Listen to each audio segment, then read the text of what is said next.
waa asalaamaaleykum waa mbokki Sénégal waa àdduna bi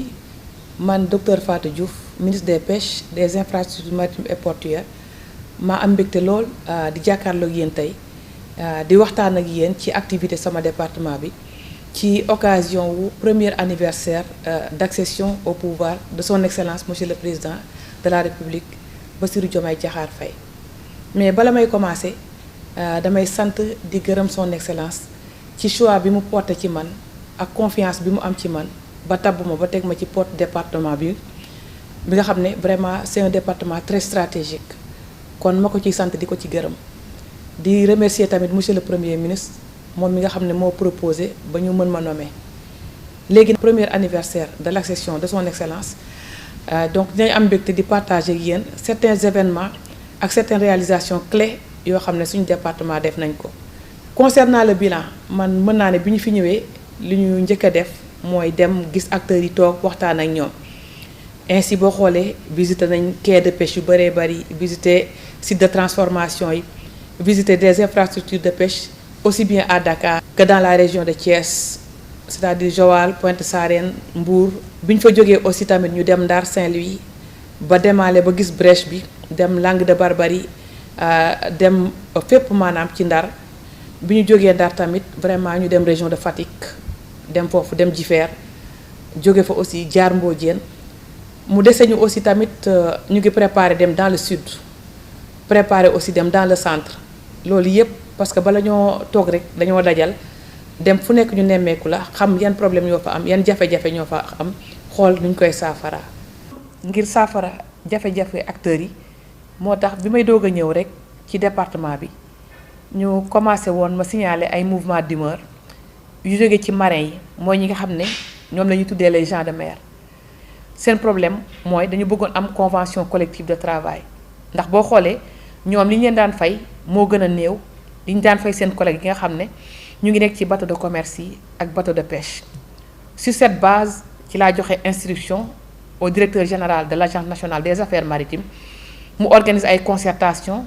apaiser secteur bi mais surtout liggéey ak ñoom sur des projets de convention collective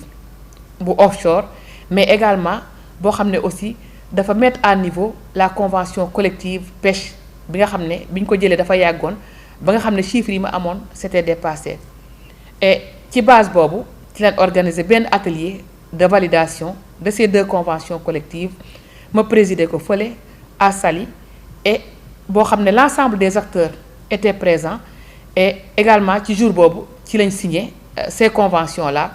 donc avec les armateurs les sociétés de placement mais également les gens de mer. donc bi ñu defee liggéey boobu ba pare ci ba signé projet de convention sama département jël na ko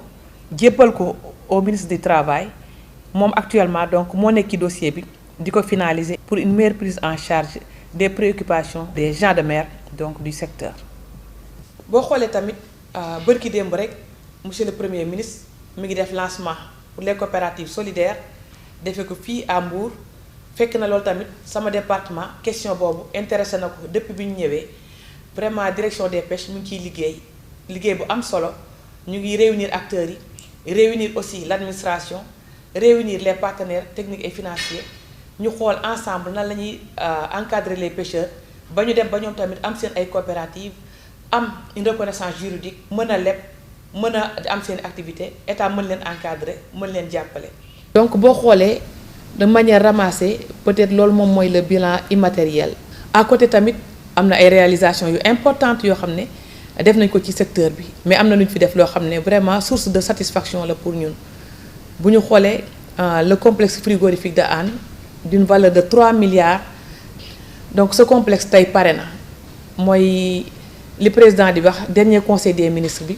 ne woon na léegi chantier yi ngeen fi fekk chantier yi taxaw eggul fexe leen mu eggale ko loolu nag sama département bi ñëwee ba léegi ñu ngi ciy liggéey ba tey complexe bi tey carrément à 100% travaux yi pare na. même chose tamit marché central au poisson bu Thiès bi nga xam ne aussi le même montant à peu près 2 milliards et 200 aussi lañ ko réaliser marché boobu it tey pare na sama département passé nañ incha allah tamit ci bu ñu paree ci complexe bi rek tamit daal di procéder à l'inauguration. mais tamit ñu am benn projet bu important boo xam ne 100% suñu gouvernement la mooy le laboratoire national d'analyse des produits halieutiques mu nar a nekk un laboratoire de référence en Afrique de l'Ouest nekk une première au Sénégal réalisé sur dons japonais à hauteur de 7 milliards tey laboratoire bi mën nañ ne plus de 80% liggéey bi pare na te mois de juillet incha allah lañ ko fas yéene réceptionné ko mettre ko en service kon loolu yépp sama département mi ngi ciy liggéey boo xoolee aussi am nañ actuellement un vaste chantier de construction de quai dans le cadre du projet de SENREM également chantier de réfection de quai lu mel ni Wakam lu mel ni Fass Boye ak feneen également à Saint-Louis gis nañ ne aussi service régional bi bâtiment bi yàgg na te wóoratul donc signé naa marché bi ngir tamit bâtiment bi ñu toj ko tabaxaat ko ndax dafay lu am solo daal. lu am importance les infrastructures maritimes et portuaires surtout les infrastructures portuaires parce que ñun bi ñuy doog a ñëw dañu fekk chantier yu bari yoo xam ne daanaka sax mën naa ne tàmbalee guñ ko bi ñu ñëwee ci port de Ndayane lu ñu fekk juste li ñu koy tudd yépp terrassement rek la nekkoon maanaam maasale suuf si. également tamit port de Ndaxonga Foundiougne gis nañ ne port boo xam ne dem na ba pare mais am na ay ndaw yu des mais port bi ay at a ngi nii réceptionné nañ ko inauguré nañ ko mais port bi ba léegi démarré gul fu mel ni également port de Kaolack muy un port très stratégique au niveau même du Sénégal mais surtout au niveau de la sous-région place bi mu am baax lool léegi nag sama département bi mu ñëwee tamit loolu yépp mi ngi ciy liggéey tey boo demee port de Ndayane le port autonome de Dakar mi ngi ciy liggéey avec le partenaire bi DP World tey commencé nañ dragage bi travaux yi commencé na incha allah en 2027 le port de Ndayane sera réceptionné. le port de Ndaxonga Foundiougne amorcé nañ procédure déjà de concession bi comme toujours rek nañ ko defee avec les chantiers navals mu nar a nekk concession dans le cadre d'un PPP parce que actuellement dañoo gëm ne lu mu mën di doon rek état bi dootul jëlati infrastructure rek. joxe ko noonu toog di xoole état bi tam daf cee war a am dara moo tax aussi port autonome de Dakar tamit vraiment actuellement ñuy liggéey ak UNAP pour mën a aussi concession bi démarrer et actuellement je peux vous dire que il y a beaucoup de concessionnaires beaucoup de privés qui sont intéressés par le port de Ndaxonga Foundiougne. Donc concernant le port de Bargny Sendou c'est un port privé mais état bi tam dafa taxaw fas yéene ko jàppale pour que port bi opérationnel. C'est ainsi qu'en conseil des ministres monsieur le premier ministre jox ma instruction ne ma xoolal ma port boobu nan la ñuy def ba mu mën a commencer. Sur cette base recevoir naa le directeur général du port monsieur Dame Diané mu wax ma déjà li nga xam ne jafe-jafe yi nga xam ne moo leen teree démarrer te boo xoolee essentiellement libération en prise yi ensuite route de contournement bi su paree loolu ANAM mën a joxe attestation de sûreté ministère de l'environnement aussi mën a joxe autorisation. loolu aussi ñu ngi ciy liggéey actuellement pour que port boobu tamit mën a démarrer de la meilleure des manières. am na aussi port de Saint-Louis mais port de Saint-Louis bi aussi boo xoolee moom comme dafa nekk dans le cadre de l'OMVS donc OMVS moom moo ciy liggéey. dans le cadre du conseil interministériel bi ñu defoon sur les infrastructures maritimes et portuaires dañu prévoir tamit construire 23 ports de pêche au niveau de l'ensemble du territoire sur tout le long du littoral su boobaa ku mel ni Ndar ak yeneen dëkk tamit dinañ ci gis seen bopp. waaw ñun tamit dañu gëm ne Sénégal dafa war sur le plan même transport maritime Sénégal tamit dafa war a am un armement national fort armement boo xam ne vraiment bu ñëwee ci lañuy sukkandiku te comme yàlla dogal na ñu am fekk fi Cosama mi ngi fi donc état bi tamit vraiment daf ko fas yéene dooleel jàppale ko ba mu mën a assurer le service public de transport maritime sur l'ensemble du territoire nga mën a jóge Casamance ba Saint-Louis ak aussi des étapes intermédiaires mën aussi même biir Dakar fu TER bi mënee dawalee jóge ville dem Diamniadio mais également les bateaux du Cosama aussi mën a jóge tamit gare de Dakar mën a dem ba Bargny mën a dem Rufisque mën a dem sur la Petite Côte mën a dem ba Saint-Louis également assurer d'autres dessertes à côté de la desserte bi nga xam ne ñu ngi koy def déjà Dakar ak Ziguinchor kon daal loolu mën nañ koo tënk daal ci li nga xam ne vraiment taxaw nañ ci suñu gouvernement fas yéene ci liggéey incha allah. toujours aussi ci sama département nga xam ne moom aussi la sécurité en mer moom moo koy gérer mais surtout la sécurité de la pêche artisanale muy lu ñu ñor lool ndax dañu gëm ne pêcheurs artisans yi dañ leen war a toppatoo ñu mën a dem géej gi de manière sûre dem nappi mën a delluwaat moo tax dans ce cadre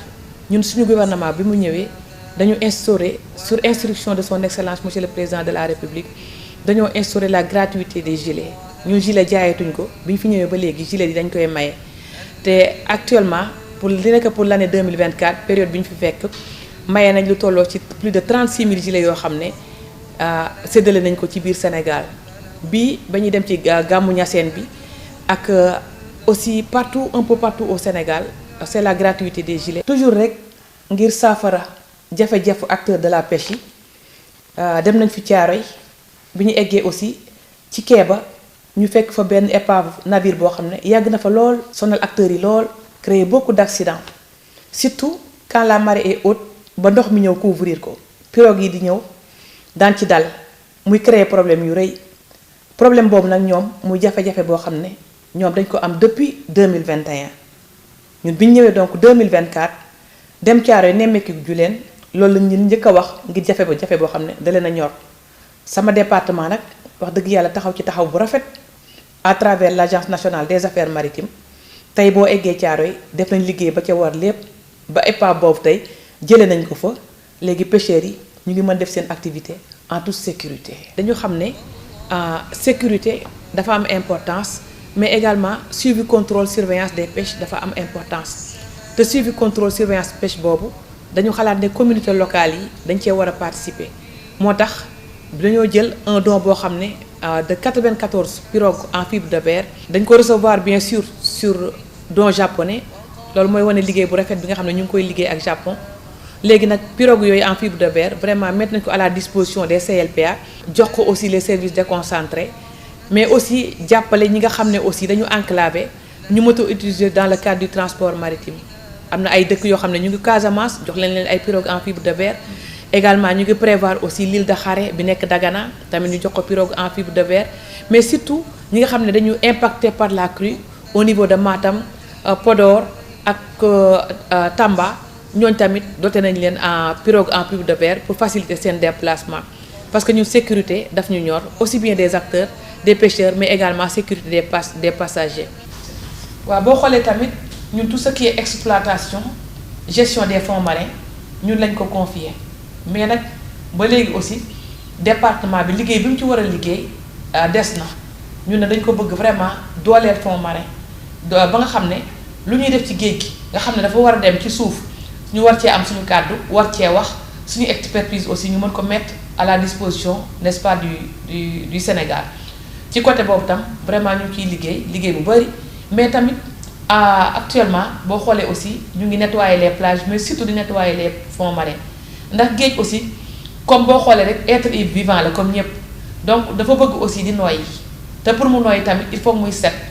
et sur cette base effectivement ñu ngi ciy liggéey boo xam ne vraiment tamit am na solo lool. waa kuy wax napp nag il faut mënoo ko wax te waxu ci waxu recherche scientifique muy loo xam ne tam dafa am solo lool ñun tamit ñu fas yéene koo dooleel jox ko gëddaam loolu tam sama département tamit ñu ngi ciy liggéey di xool nu ñuy dooleelee recherche bi. mën a wax infrastructure maritime et portuaire te waxoo capital humain te kuy wax capital humain d'abord formation ngay wax loolu tamit ñu ngi ciy liggéey bu baax fas yéene école yi nga xam ne dañu nekk sous la tutelle suñu département lu mel ni école nationale de formation maritime mais également le centre national de formation des techniciens des pêches et de l'aquaculture ñu dooleel leen école bi suñu objectif actuellement mooy ériger ko mu nekk une académie de référence au niveau de la sous-région vraiment jëlaat place bi nga xam ne moom la amoon ñu dooleel ko ba nga xam ne aussi nouveaux métiers yi nga xam ne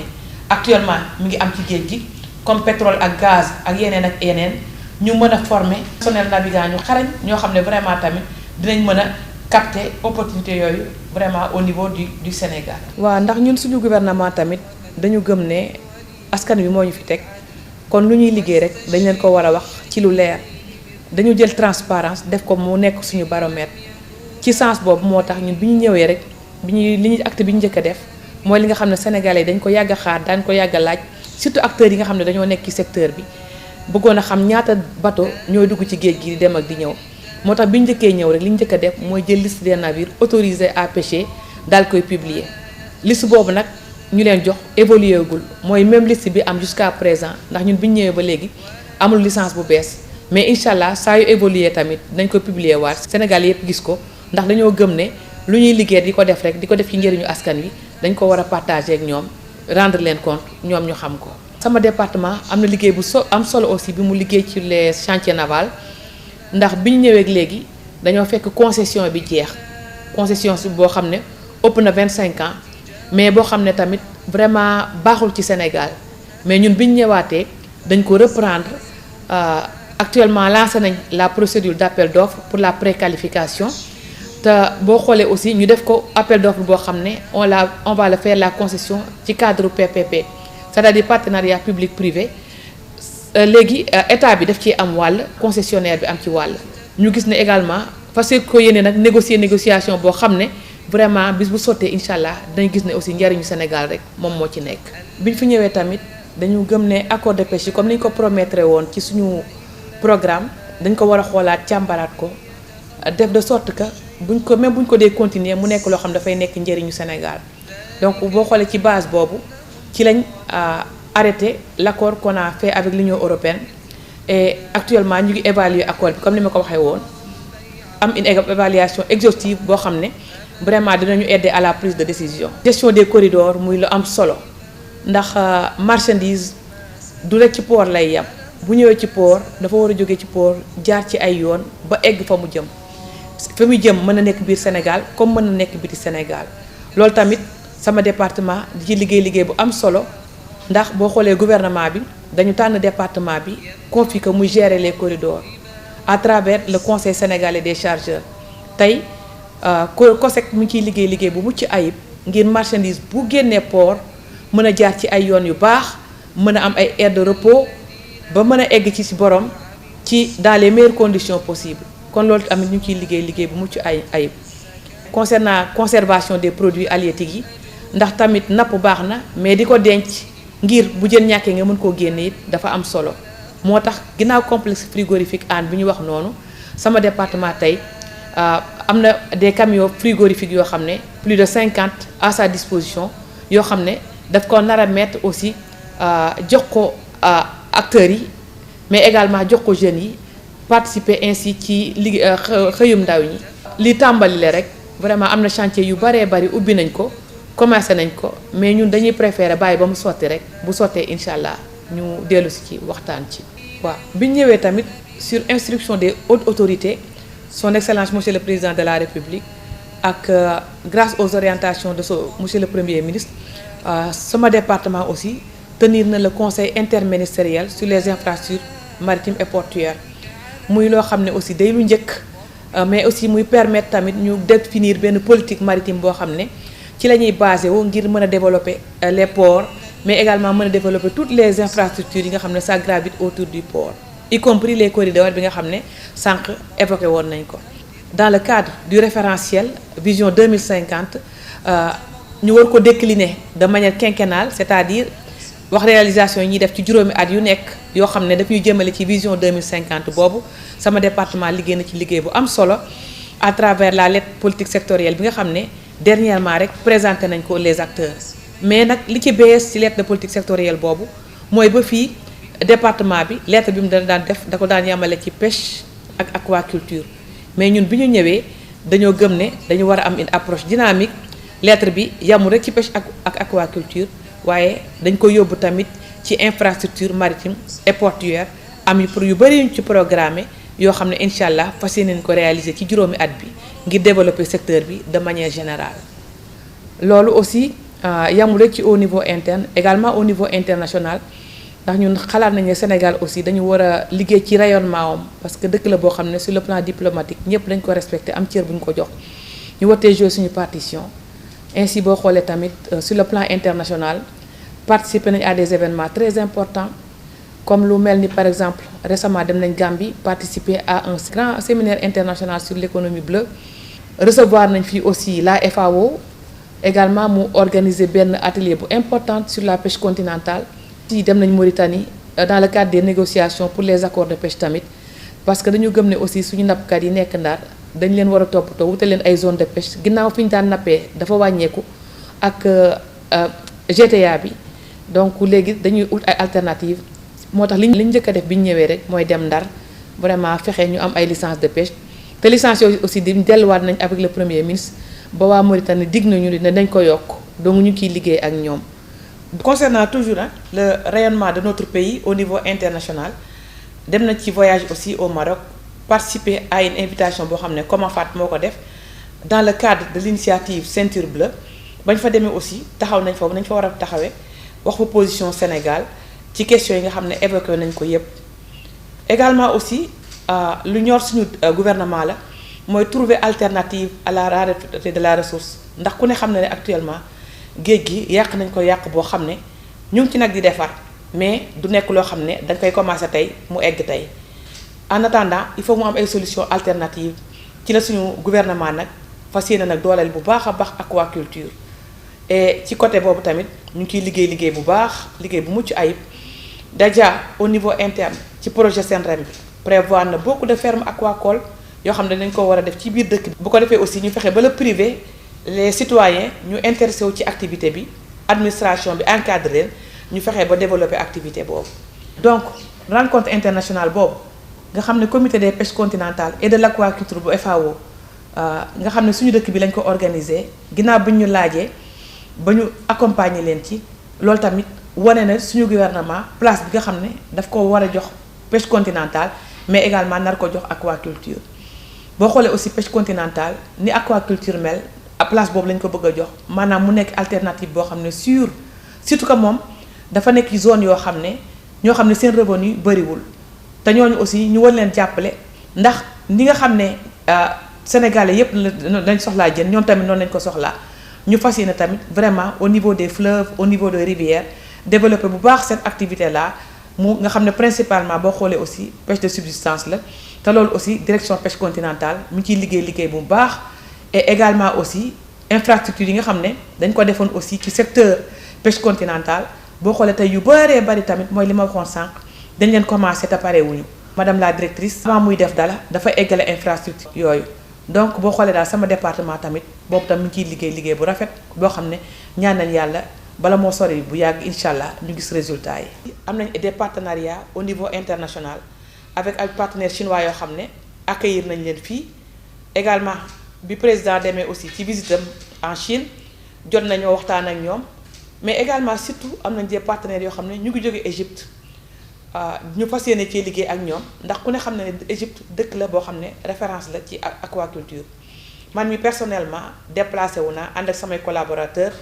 ànd ak le directeur général de l'agence nationale de l'aquaculture ñu dem ba Égypte vraiment xool ni ñuy liggéeyee ñoom tamit ñu fas yéenoo jàppale ngir aquaculture ñu gën koo développer. toujours dans le cadre du rayonnement international suñu dëkk ci pàcc bi nga xam ne ñun moom la ñu dénk mooy napp gi recevoir nañ l'assemblée générale des femmes transformatrices et vendeuses de poissons yi nekk en Afrique.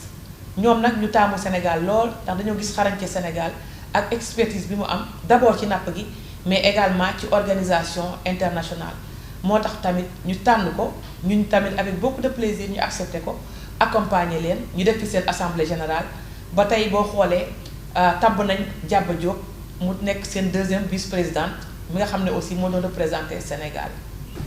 waaw message bi may lancer acteurs yi du secteur aussi bien de la pêche que des infrastructures maritimes et portuaires mooy benn mooy ñun ñëpp nañ ñëw nañ àndandoo jàppandoo liggéeyandoo ndax ni ma amee habitude di ko wax secteur bi ñun moomuñu ko dañu ko dénk ñu ciy liggéey